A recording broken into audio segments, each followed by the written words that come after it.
Hi friends, welcome to Akshaya kitchen recipes. எனக்கு இந்த வீடியோவில் ரொம்ப சிம்பிளாக நல்லா ஹெல்த்தியாக செய்யக்கூடிய ஒரு ஈஸியான லஞ்ச் பாக்ஸ் ரெசிபி எப்படி செய்ய தான் பார்க்க போகிறோம். இதுக்கு சைடிஷ்லாம் செய்யவே தேவையில்லைங்க. இது மாதிரி செஞ்சு கொடுத்து அனுப்புங்க. லஞ்ச் பாக்ஸை காலி பண்ணி தான் எடுத்துகிட்டு வருவாங்க. தினமும் இதே மாதிரி வேணும்னு கேட்டு வாங்கி சாப்பிடுவாங்க. வாங்க எப்படி செய்யறதுன்னு பார்க்கலாம். இப்போ இதை செய்யறதுக்கு ஒரு மிக்சிங் பவுலில் 2 கப் அளவுக்கு கோதுமை மாவு சேர்த்துக்கலாம். நான் ஒரு 1/4 கிலோ அளவுக்கு கோதுமை மாவு சேர்க்குறேன். சேர்த்துட்டு இதில் தேவையான அளவு உப்பும் 1 டீஸ்பூன் நெய் சேர்த்து மாவோடு நல்லா கலந்து விட்டு பிசைஞ்சிக்கலாம். நெய் சேர்த்து பிசைகிறப்ப நல்லா சாஃப்டாக கிடைக்கும்.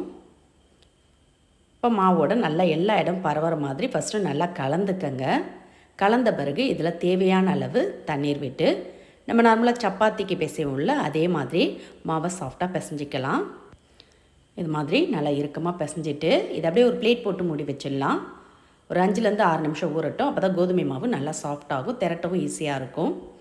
இப்போ இதோடு சேர்த்து செய்யறதுக்கு ஒரு மிக்சர் ஜாரில் 2 டேபிள் ஸ்பூன் பொட்டுக்கடலை, 2 டேபிள் ஸ்பூன் வறுத்த வேர்க்கடலை தூள் நீக்கிட்டு சேர்த்துக்கங்க. கூடவே 2 ஏலக்காய் சேர்த்து இதை கொஞ்சம் கோஸாக அரைச்சி எடுத்துகிட்டு வந்துடலாம்.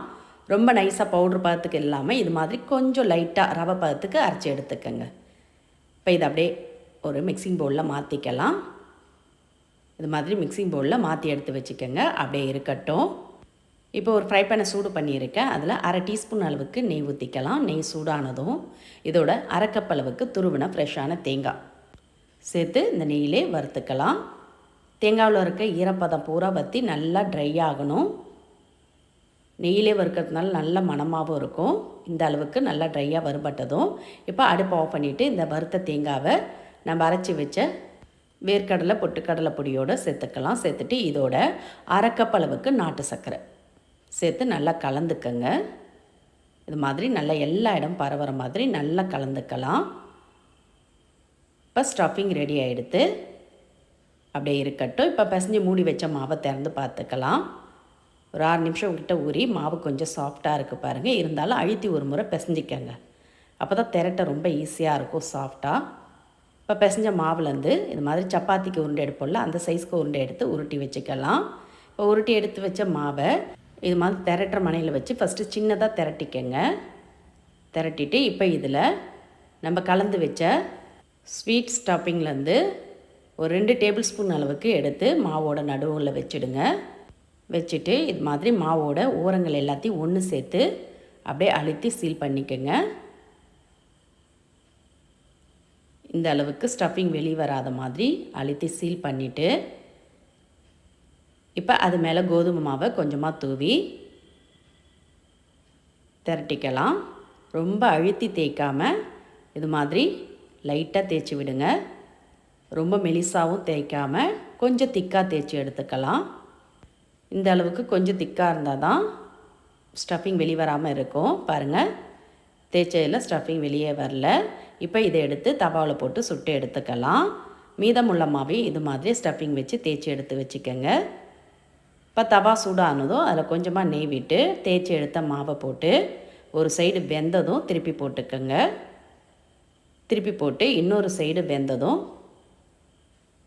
கொஞ்சமாக நெய் தடவிக்கலாம்.